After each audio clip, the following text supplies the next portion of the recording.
Y nos place presentar a la ministra de Trabajo, la abogada Ivonne Núñez, en los estudios de FM Mundo para dialogar sobre los resultados de esta consulta popular y referendo. Respecto al trabajo por horas, ¿es un revés, un fracaso esta decisión de los ecuatorianos? Ministra, bienvenida. Muy buenas tardes. Gracias por este espacio de conversación que tenemos en este momento a fin de poderle expresar el pensamiento de quienes estuvimos al frente liderando la posibilidad de una enmienda constitucional para entregarle al país la posibilidad de incorporar el trabajo por horas y también el retorno al contrato a plazo fijo. No lo consideramos de ninguna manera una derrota, porque era simplemente una posibilidad de incremento de una modalidad especial para entregar más trabajo a quienes lo necesitan, en consideración de que la población económicamente activa, que es superior a los 8 millones de ecuatorianos, de esta población económicamente activa, el 70% no tiene empleo pleno. Allí estaba identificado justamente la posibilidad de que a través del contrato por horas, de manera paulatina, se fuera entregando a estos sectores el trabajo por horas. El sector del turismo y el sector agroexportador. Hacia allá estaba identificado el contrato del trabajo por hora. Pero esto no significa de ninguna manera que como política rectora el Ministerio de Trabajo no siga impulsando la creación de nuevas fuentes de trabajo, porque esto responde a la política laboral y a la política social del presidente de la República, Daniel Noboa Cid. Ahora bien, de todas formas, los resultados y frente a la propuesta del gobierno han sido incluso utilizados por parte de la oposición para hablar de un revés del gobierno, hablar de un rechazo por parte de la ciudadanía, lo cual de alguna forma fue también parte de la bandera en esta campaña de la oposición. ¿Cómo responderles? Ellos escogieron dos preguntas. Y si usted se da cuenta, las preguntas que escogieron eran preguntas que van de la mano. La pregunta del arbitraje, que es inversión internacional, y la pregunta del contrato por hora y a plazo fijo. ¿Por qué no escogieron la pregunta de la extradición? Para decirle no a la extradición. ¿Por qué no escogieron la pregunta del cumplimiento total de la pena impuesta en condena o en sentencia de carácter penal? ¿Por qué no escogieron? Seguramente porque era más complicado hablarle a la gente de seguridad, algo que es un tema que a la gente nos preocupa, es la principal preocupación, de hecho, de los ciudadanos. El pilar fundamental de la consulta fue justamente esta, el pilar de la seguridad ciudadana, y se encasilló en un estudio que se hizo, seguridad, de qué manera la presencia de las Fuerzas Armadas las 24 horas del día, los 7 días de la semana, qué acompañamiento más en el tema de la parte débil que se ha dado en la función judicial, que es a través de garantías jurisdiccionales permitirle la liberación de los condenados en delitos contra la estructura del Estado. Entonces, ¿qué hacer allí? Incrementar primero las penas y también el cumplimiento total de estas penas. ¿Qué otra parte nosotros vimos que era muy importante? El tema patrimonial, que también ha triunfado. No se necesita condena final de última instancia para ir a los bienes que son tomados en el momento en que inicia el proceso penal para las personas que se encuentran inmersas en delitos transnacionales o delincuencia organizada interna. En definitiva, nosotros definimos que era necesario en esta lucha contra el crimen organizado e irónicamente una lucha contra la impunidad, enmarcar todo este tipo de preguntas, y no porque no se pudiesen hacer a través de una reforma legal en la Asamblea Nacional, sino que ese paso es bastante largo. Por eso decidimos consultar a la ciudadanía para que en un trámite corto que no va más allá de 3 o 4 meses, finalmente el Código Orgánico Integral Penal tenga las reformas necesarias por consulta popular. Allí pensamos justamente ahora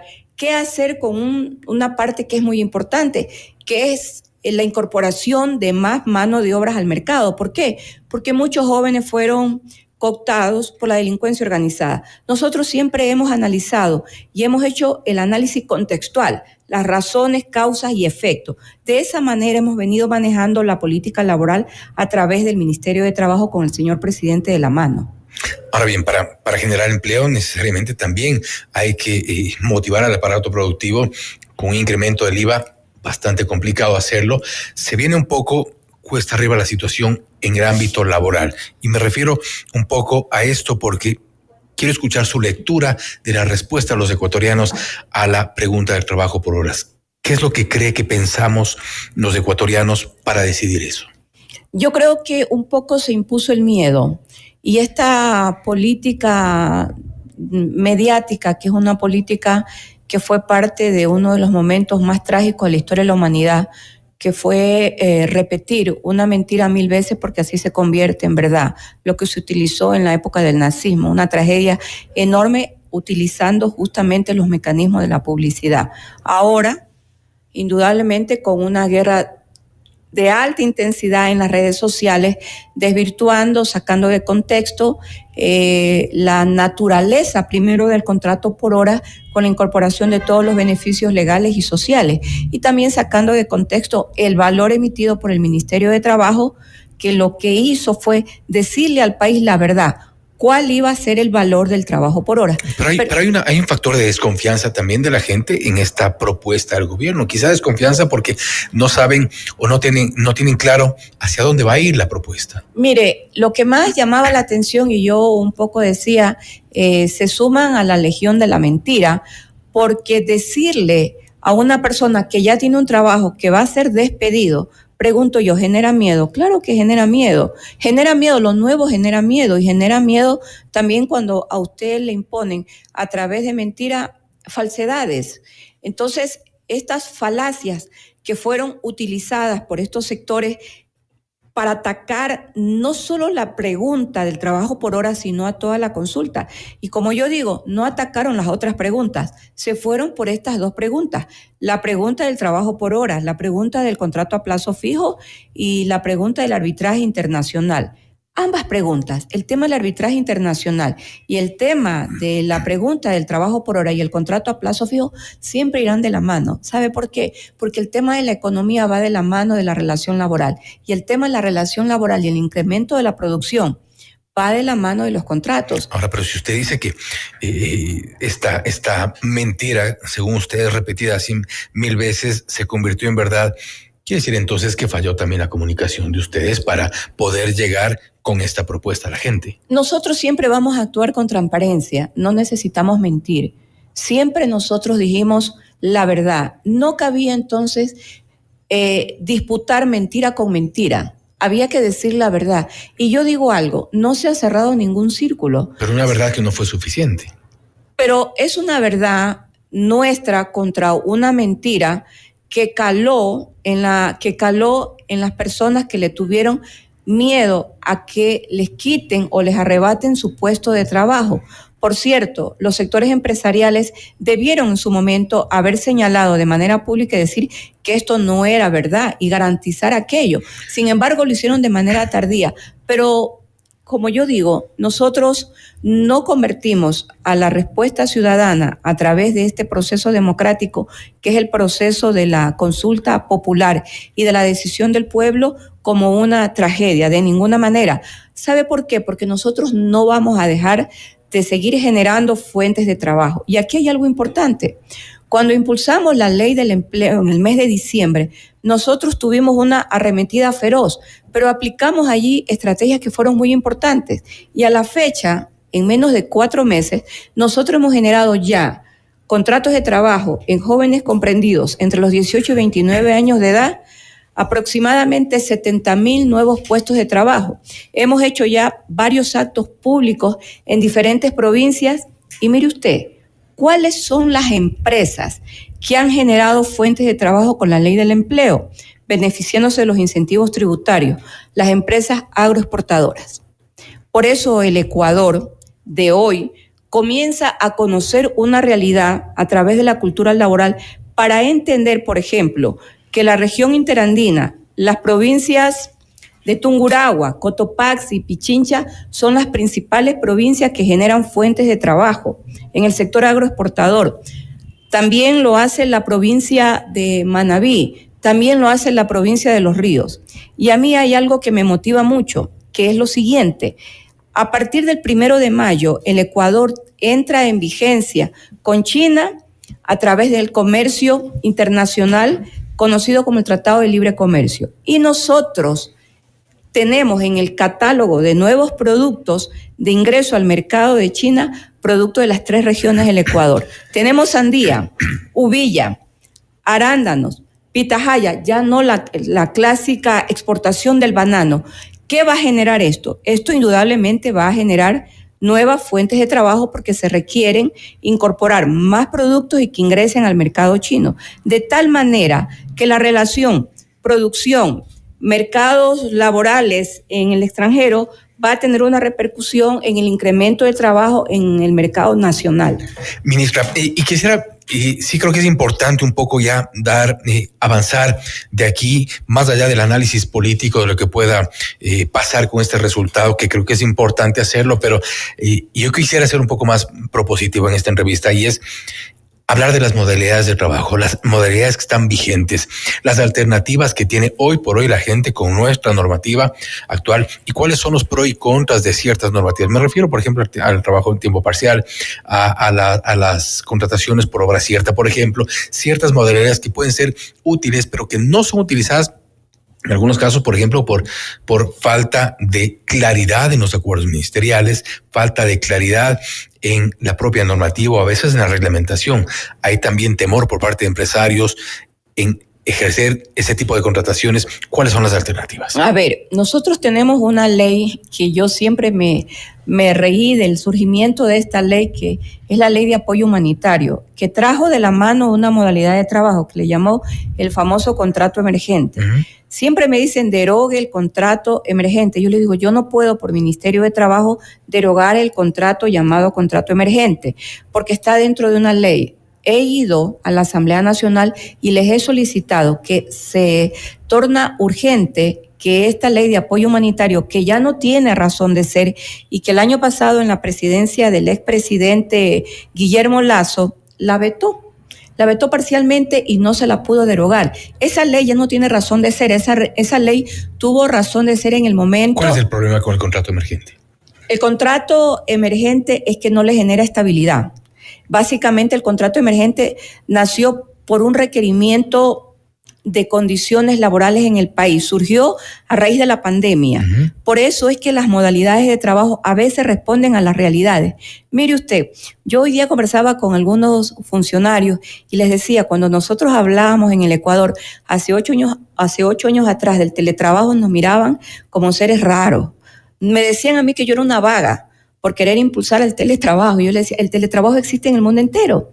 Yo le pregunto hoy día en el Ecuador, ¿tenemos o no tenemos teletrabajo? Tenemos teletrabajo.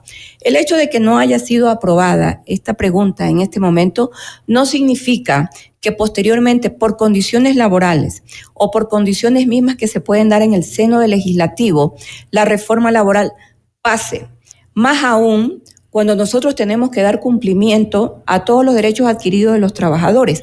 Y hay derechos que van mucho más allá del concepto de derechos adquiridos en la legislación nacional, que son derechos internacionales dentro de las relaciones laborales, entre esos el derecho a la afiliación a la seguridad social y el derecho a vacaciones. Por eso yo los llamo derechos que van mucho más allá de la legislación nacional. Eso sí, nosotros en el Ecuador tenemos derechos muy ecuatorianos. Pero las modalidades de trabajo siempre se van a dar en función de la relación o del tipo de manejo. Por mencionar algunas, ¿cuáles son las que están vigentes? La relación de jornada parcial permanente, donde hay el contrato de trabajo por horas, mínimo 4 horas diarias. Por eso es una jornada parcial permanente. ¿Quiénes la cumplen? La cumplen, por ejemplo, profesores universitarios que no tienen la posibilidad de trabajar las 8 horas. Entonces tienen que trabajar solo 4 horas. El contrato por horas tenía la finalidad de reducir estas 4 horas y ponerlas 2 horas o 1 hora, o las mismas 4 horas, pero no los 5 días de la semana o los fines de semana. Eso por ahora no va a ser posible, pero sí va a ser posible seguir manteniendo las jornadas de trabajo que están en el Código de Trabajo, donde tiempo parcial. Sí, donde sabe qué es lo que reina aquí por la naturaleza del mismo modelo agroexportador. Reina la temporalidad. Uh-huh.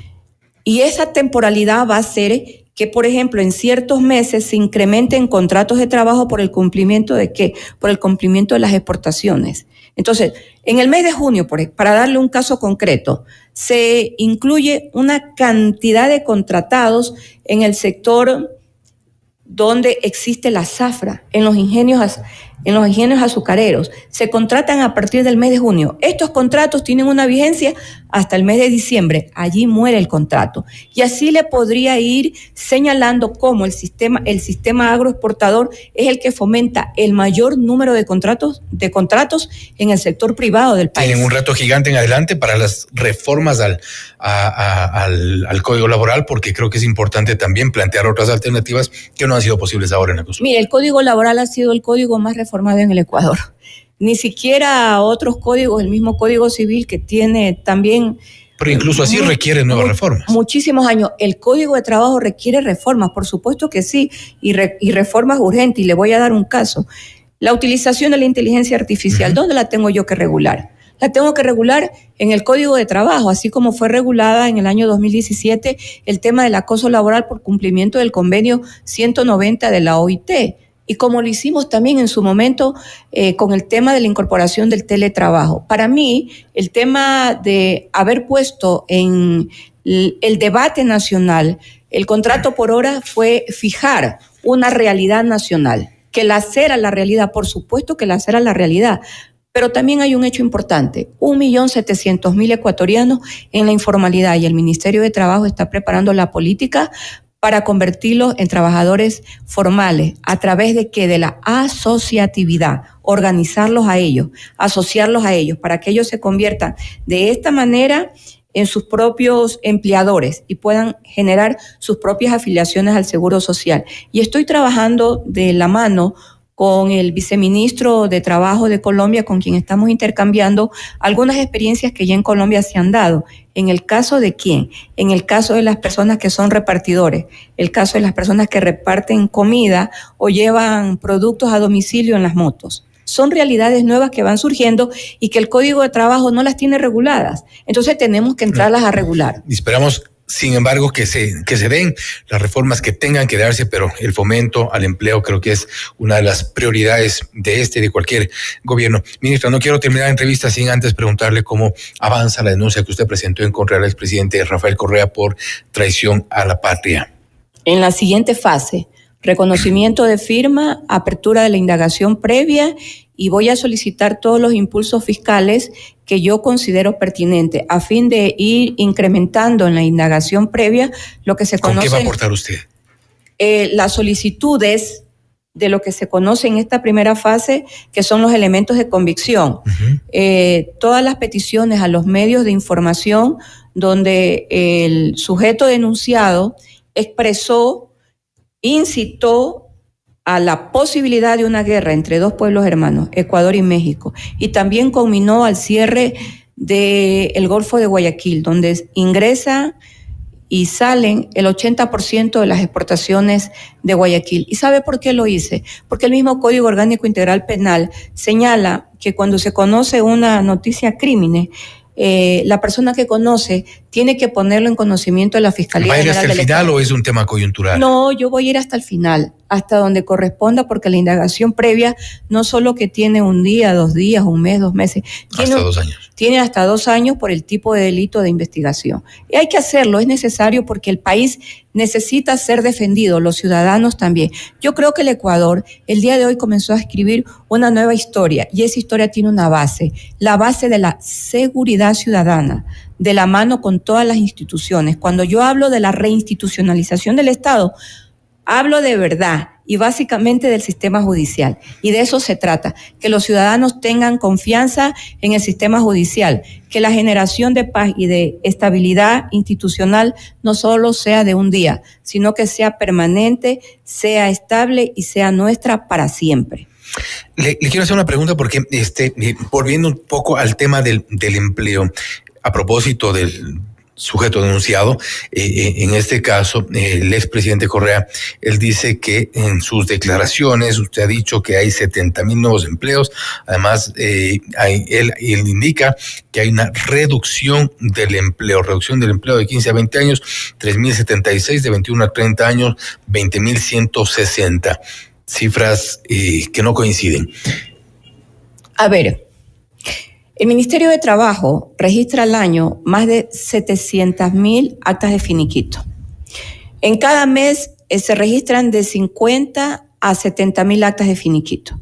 Y usted dirá, ¿y son 700,000 puestos de trabajo que se perdieron? No, son registros de actas de finiquito en donde muchas de estas, en el primer lugar se encuentran actas de finiquito registradas por un mutuo acuerdo, porque la relación contractual pactada concluyó. El segundo estamento o el segundo índice de registro de actas de finiquito se refiere básicamente a cumplimientos de trabajos de orden temporal. El despido intempestivo, si es a donde ellos quieren ir con su diagnóstico, está en el 5º puesto. Nosotros registramos más de 700,000 actas de finiquito. Eso no significa que esas 700,000 actas de finiquito no vuelvan a ser activadas. Las que se registran en el mes de enero pueden ser activadas con nuevos contratos de trabajo en el mes de febrero, en el mes de marzo. Nosotros tenemos registrado desde enero hasta la fecha más de 160,000 nuevos contratos de trabajo. Y en los jóvenes... Pero no son los mismos números que se registran en el Seguro Social, por ejemplo. Es que usted no puede hacer un análisis que señale que en el Seguro Social hay 3 millones de afiliados y por tener 60,000 nuevos puestos de trabajo para jóvenes, que en este caso ya son 70,000, usted tiene que decir que hay 3,070,000 puestos de trabajo, porque si usted hace el estudio de la página del Instituto Ecuatoriano de Seguridad Social, las mismas actas de finiquito a las que yo me acabo de referir, las de enero, las de febrero y las de marzo y posteriormente las de abril, se tienen que registrar también ¿dónde? En el Instituto Ecuatoriano de Seguridad Social. ¿A través de qué plataforma? A través de la plataforma Terminación de la Relación Laboral. Por lo tanto, el número de afiliados siempre oscila, nunca se va a mantener fijo. Eso no es posible. Pero hay demasiada diferencia. Es que hay diferencias por varios factores. Uno de esos factores también es el número de personas que optan por la jubilación. También hay trabajadores que mueren y también se va registrando. Es decir, el mundo del registro, tanto de las actas de finiquito con las diferentes causales, como el mundo del registro de las terminaciones de laborales en el Instituto Ecuatoriano de Seguridad Social, son por muchos factores. ¿Están conscientes ustedes que tampoco es que estamos en un boom del empleo?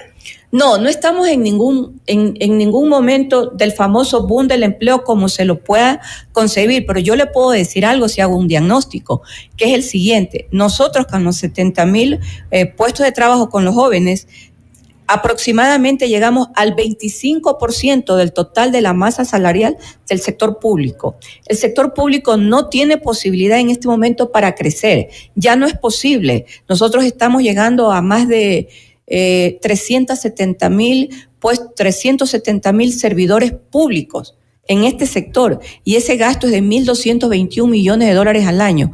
¿Quién me tiene que generar a mi empleo? El sector privado. Y aquí hay que darle incentivos, no subirle el IVA. Por supuesto, y tenemos cuáles son los incentivos creados con la ley del empleo para los jóvenes. Los incentivos tributarios, mire usted, en la provincia de Manabí, en la empresa donde se hizo la presentación de más de 500 jóvenes que fueron contratados en la mayor exportadora atunera, hay jóvenes contratados que son analfabetos. Duele decirlo esto, duele decir. Cuando aquí hace más de 10 años se inauguró con bombos y platillos que el Ecuador tenía cero analfabetismo. Y yo recuerdo el ministro de Educación de esa época, nacido y oriundo en Manta. Sin embargo, las realidades son otras. Estas personas contratadas con estas características tienen incentivos tributarios muy importantes para las empresas. Nosotros hicimos el último evento previo a la consulta popular aquí en la ciudad, aquí en la provincia de Pichincha, en la más grande exportadora de flores. ¿Sabe quiénes fueron contratados con incentivos tributarios muy importantes? Porque los incentivos tributarios allí son de diferentes escalas, empiezan con el 50% y llegan hasta el 150%. Habían chicos contratados sordomudos, personas discapacitadas. Es decir, estos incentivos tributarios, estas estrategias utilizadas en la ley del empleo han sido efectivas. Por eso es que se puede dar el número de trabajadores que han sido contratados y que constan en la página del Ministerio de Trabajo. Y hay algo extremadamente importante que va también de la mano, que es la incorporación de la Ley Violeta, con la cual esta ministra de Trabajo está elaborando. Nosotros en junio concluimos con los planes de igualdad y en julio le vamos a presentar al país cuáles son las empresas que han equiparado igualdad en sus puestos de trabajo, igualdad hombres, igualdad mujeres. Esperamos ver sobre todo resultados y por sobre todas las cosas a la gente en nuestro país trabajando. Ministra, se nos fue el tiempo y le agradecemos por haber estado con nosotros. No, muchas gracias a ustedes. Gracias. También ha sido Ivonne Núñez, ministra de Trabajo, hablando sobre los resultados de la consulta popular y referendo, principalmente respecto a la pregunta sobre el trabajo por horas.